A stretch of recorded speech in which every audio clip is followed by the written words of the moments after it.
Hayi ndiyimamele lento yezi foreign nationals abantu aba-obsessed bamazigxotho beSouth Africa, and then ndijonge abantu abaphambili kule nto, la March and March nale Popeye uPhakela uMthakathi together noNgizwe. So ndive lo mfo kwaPhakela uMthakathi ethetha into apha, ndaqoma kwakule ndawo ebeye kuyo ziidomkop zonke zebehlena nazo ziyavuma xa isithi umntu eSouth Africa ngamnye, iSouth Africa can afford to give each person i-1 million every year for the rest of their lives.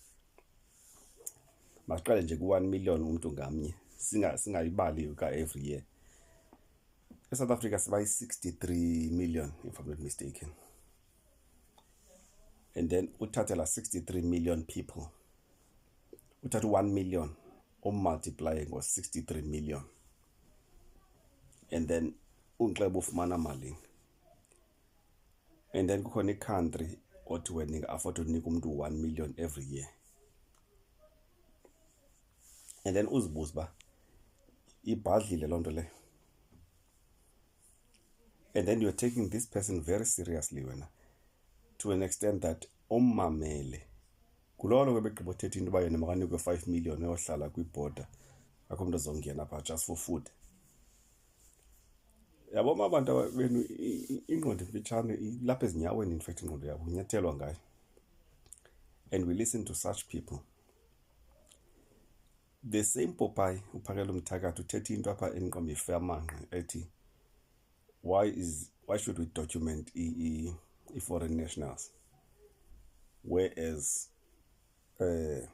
abantwana bethu apha bakhona bangakwazi ukufumana i-ID because of i-birth certificate abangenazongo. And then that is not a government issue or a government problem. Umntana xa izalwa ngamnye wenzelwa i-birth certificate, and i-onus is upon the person who has given birth to laa mntana uba makamfunele i-birth certificate. So xa ingenayo, it's not a problem of government. It's an issue of lo mntu ebezale lo mntana khange afollowishe okanye the right procedure okanye the right process in terms of registering that child. So yabona abaphakela uMthakathi benu ngabantu nje abagcwele nje ingxolo nje. And as for i-foreign nationals, let me tell you something uzawuthi uyazi ngoba ungayazi. Azindawo i-foreign nationals, not this year, not in 2030. They are here to stay, whether we like it or not. So fanele kwangoku sivele sisela amanzi nje sixole. Yabona into ze-March and March nento ngumlilo ephepha nje. Bazovunguza bavunguze kuphela amandla, and then the foreign nationals will still be here. And I'm saying this ndithetha lento because kuyafuneka xa senza into bazalwane sibe nengqondo. Ingqondo ibalulekile, uThixo asiphe ingqondo. And abantu be-March and March, I don't want to lie to us, ingqondo zabo zi-brand new, have never been used. And ngoku bafuna nje, but they're seeking irrelevance, but ke bayikhangela wrong. Emva koku babizwa Ngizwe. Who is Ngizwe? Yabona umuntu othatha uNgizwe serious apha ebomini, they need their head examined, because laa mntu lona ndiyamdawutha uba ii-faculties zakhe zisa-right, apha engqondweni usa-right. Sikhona nje umtya ungafikiyo ncam eparafilini phaa kuye. So that is why enje. And le nto ayenzayo fanele si-understand is doing it because number one ufuna kwenyuke what do you call it, i-followers zakhe. Kaloku ndoda ayiphangeli. So the only way that is going to make money is to seek attention ne-relevance ngolu hlobo kwinto ezinje. Then ke that way uzofumana ne-sponsorship from abantu who are behind, because njengo nto siyibonayo thina, there's someone who's behind le nto ongavelanga yena, but is using aba bantu bangoNgizwe noPhakela uMthakathi ne-March and March. just to destabilize izinto nje. Remember siya elections this year go November. So his stakes are quite high. So ngoku that's why uyoqaphela ba March and March abantu abasetshenziswayo ongizwa abantu abasenzayo Phakela Mthakathi because bathanda izinto bazawusebenziseka, and for them sisonke sabo lento bayenzayo, yabo.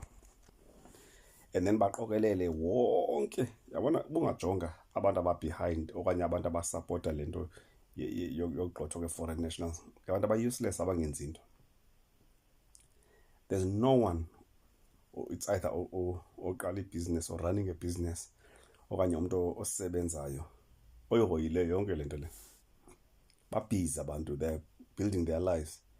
Then bafuna nje uhambe beyokrasa estradweni baphephi ilento sekuthiwa sintoni i-rubber bullets ne-tear gas, and then bazibizi, but they are fighting as patriots, they are fighting for the country. For what country? Mani ingqondo make siyisebenzise. Ngokukhulu nje ukuzithoba ngumoya lo uthethayo, ayikho lento ithethayo.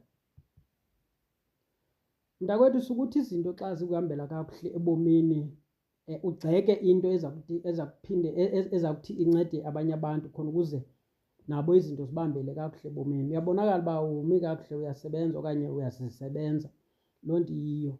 Kodwa sukugxeka bafo i-March and March uthi it's a waste of time, futhi uqine kwelokuba ngaba aba bokufika abayindawo. Ndiba nentloni ke xa wakuthi qho yasoloko ingaba bakuthi ephondweni Eastern Cape nabo noodadewethu uninzi lwabo bendikade ndibakhusela. Hayi, ndibone bebakhusela ngoku aba bokufika besithi abayindawo futhi bebamele besenza ii-videos. Ndiyazi ke ayingabo bonke oodadewethu. Ihlo awungowokuqala indoda uthetha kanje, futhi iyamangaza xa intetho lolu hlobo ivele endodeni. Ndoda leyo bekufanele uba ngaba ivuyisana nento lolu hlobo. IbinguMan B egxeka into yaseMonti ezenza ngathi akazi kwa intelezi, babize oongizwe noobhuti Phakela Mthakathi ngamagama njengoba usenza nawe. Yazoba luhlazo xa kufika embasada bekuthiwa iyangxengxeza ngesenzo esenzekileyo sokugcotywa nokubekwa kwalaa nto bekuthiwa yinkosi phaya kuGompo. Besamkela iinkomo ezintathu, uyalazi ihlazo yasenyelisa nto zakuthi. Ngoku nguwe ihlo unamagama lolu hlobo. Ude uthi ihlo abantu abehla benyuka besenza i-March and March ngabantu abangenanto kwenza, abantu babhizi. Uyabona ihlo ubungenothetha kanje uba ngaba ubungasebenzi, ubungenothetha kanje. Make ndibuye ke ndiqale kule nto oqala wathetha ngayo yesigidi serandi. uPhakela Mthakathi ngokokwami ukumva xa ubummamele ungangxamelanga ukuphendula. NgesiXhosa sinentetha ethi lubaxo okanye ugqithiso. Yintetha yenzeke phaa kuPhakela Mthakathi. Into ebezama ukuyiveza ubhuti Phakela Mthakathi ebeveza into yokuba ngaba eMzantsi Afrika intlupheko esijongene nayo ukuba ngaba iziphathamandla okanye aba bakwizikhundla ezithile phaa phezulu bebesenza into eyiyo bengarhwaphilizi bengengohlohle sakhe. Ngabe intlupheko esijongene nayo eMzantsi Afrika ayikho. Yinto ebezama ukuyiveza xa besithi umntu ubisengafumana isigidi ngamnye ngonyaka. Ndigqithe apho. Mntakwethu ndikuve uphinda kule xa kusithiwa babhaliselwa ntoni abokufika abangene ngokungekho semthethweni. Waye kumele babhaliswe barejiste babe legal, babe zii-legal now foreigners. Uyayigxeka naleyo into yoba ngaba waye ezogxeka loo nto leyo. Vele into ethetha uba kufanele bebhalisiwe. Inqwane entetha ke kaMalema nezinye ii-politicians ebezithetha loo nto leyo uba kubhaliswa abekufika abangekho semthethweni apha. Kwamanye amazwe ihlo ungena nje the moment befumanisa into yoba awufanelanga into yoba ulapha bakuthatha bakubuyisele ezweni lakho. Kodwa iSouth Africa nguwazithwala izono. Wonke umntu waseAfrika kumele eze apha. Uyabona uba ngaba kugcwele kunjani? Masenze umzekelo ihlo. Ngoku wena ungaziva njani xa sinosuka zonke neentsana zethu, sisuke sonke neentsana zethu singaba lapha e-Eastern Cape, sisuke size kowenu sizohlala kwenu. Ungayivuyela loo nto leyo? Qinisekile angeke. Awunayivumela, into eyenzeka eSouth Africa leyo. So thina kumele kuthuleke, kube ngathi akwenzekanga nto. Abantu abekumele bayayinqanda le nto abayinqandi, endaweni yaloo nto banqanda aba benza into erayithi. Babafuna ubabonisa umthetho ubusebenza kanjani. Umthetho lo bangawusebenzisiyo kwaba bokufika abangena ezweni lethu, bahambe abazotyala ii-drugs apha, benze i-human trafficking. Kunabantwana kudala benyamalala. I-crime yayivele ikhona kude kudala, kodwa ingekho kwizinga elikulo ngoku. Intswelangqesho ibivele ikhona, kodwa ingekho kwizinga elikulo ngoku. Endulo phaya oobhuti bethu nootata bethu babethi xa bephuma umntu athi, umzekelo, ndiyofuna umsebenzi eGoli, kwakuphela iintsuku ezimbalwa umntu avele sesithi ndiwufumene umsebenzi. Kodwa xa kunamhlanje ayenzeki loo nto leyo, kuba kaloku ezi nkampani ungahamba lonke ufumanise ezi garaji, ezi restaurant, ezi factories ziqasha aba bokufika ukuba zibazi into yoba ngaba abanamalungelo, abazukwazi ukuzikhalazela into ezithile. Kuyekwa aba baseMzantsi Afrika, nto leyo inyusa izinga lengqesho. That is why bafowethu sebegcwele kwiziyobisi. Kunabantu abanezidanga mfethu, nditsho mna naba bangafundanga, bevele imisebenzi ifumaneka kwiindawo zonke, kodwa ngoku sekufika bawufika basithathele imisebenzi. Uzothi wena kuhluka kunyuka futhi aba bantu babhizi nge-March and March bayasetyenziswa. Ndaweni yento bangayixhasa ihlolo nto leyo. Hayi madoda, niyasenyelisa futhi ke ndidana kakhulu xa nineentetho ezilolu hlobo madoda. Usazobona, uyabona le kuthiwa kungaqhuma kubasiwe. Vele abemi beMzantsi Afrika bayibona into erongo, bayibetha ngoyaba ke aba bekufanele ngabe bayayinqanda, bakhuphe aba bokufika. Kunzima nokuba kufumaneka izikolo kwezinye iindawo, kusekugcwele abokufika. Wakwayibona phi le nto leyo? Kwamanye amazwe angeke uyibone loo nto leyo,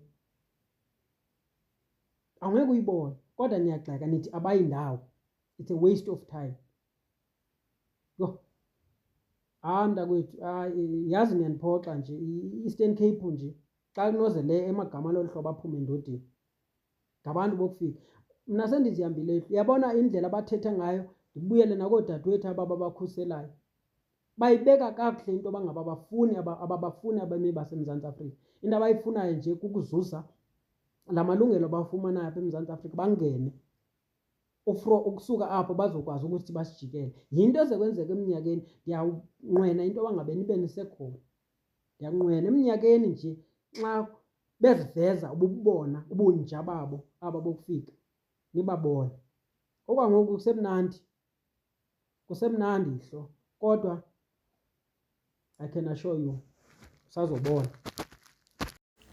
Hello Mzansi, welcome to Mgozi waseMzansi. Xhosa man gets dragged on social media ngemva kokuthi ende video ifake lapha enkundleni yokuxhumana where he was saying ukuthi lento waye-March and March bophakela umthakathi nabongizwe boJacinta ngeke izisebende, and he's saying ukuthi i-government yethu lekufanele siyiblame and stop chasing away ma-foreigners. People are so disappointed at this guy because he's Xhosa, even maXhosa nawo ayasho ukuthi hayibo uthini manje. So bekasho nje ayigceka this whole operation yokuqosha ama-foreigners eSouth Africa, asho nje ukuthi iyabhetha le ndlela libophakela umthakathi bahamba ngayo, as if like akumele kuqoshwe ama-foreigners eSouth Africa as if they belong here.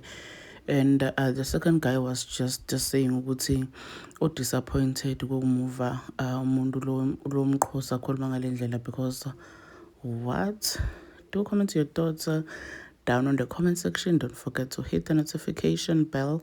I'll see you on the next one. I'm signing out. Goodbye.